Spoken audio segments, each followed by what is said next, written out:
The bigger the government, the smaller the citizen. This is one of the most important realizations about society you will ever have. In fact, this understanding is the primary reason for America's unique success as both a free and affluent society. Everything gets smaller as the government gets bigger.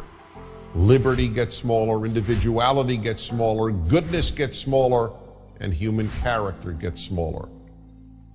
This is not a political point on behalf of a political party.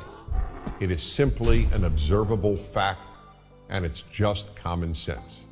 Now, no one denies that government can and must do certain things.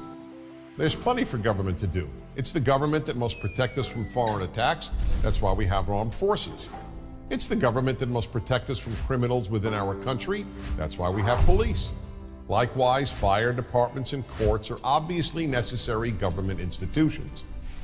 And yes, when all else fails, private and religious-based charities, families, friends, then too the government must be there to provide a safety net of last resort. But it must always be of last resort. When government is the first resort, the first place citizens look when they have a problem, bad things happen. As government grows, almost everything else begins to disappear. The first thing that goes when government gets bigger than it needs to be is goodness. Yes, goodness. As the state gets bigger, people simply do less good for their fellow citizens. After all, why help others when the government will do it for you?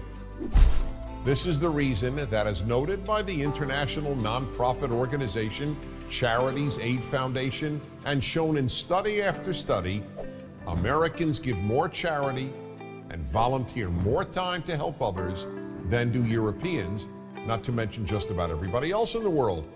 From the beginning, Americans understood that government must be small, and therefore individuals must devote time and money to helping others, as well as non-governmental institutions of goodness. They have to be large and plentiful. Europeans, on the other hand, with their philosophy of big government, came to rely on the state to help their fellow citizens and even their own family members. The second thing that diminishes as the government grows is the character of many of its citizens. Just as taking care of others is a sign of moral character, so is taking care of oneself. Relying on others to take care of you when you are capable of taking care of yourself is just plain selfish and the very definition of irresponsible. And it gets worse. The more people come to rely on the state to take care of them, the more they begin to develop a sense of entitlement. A sense of entitlement is the belief that you do not owe others, but that others, in this case the state and your fellow citizens whose money supports the state, owe you.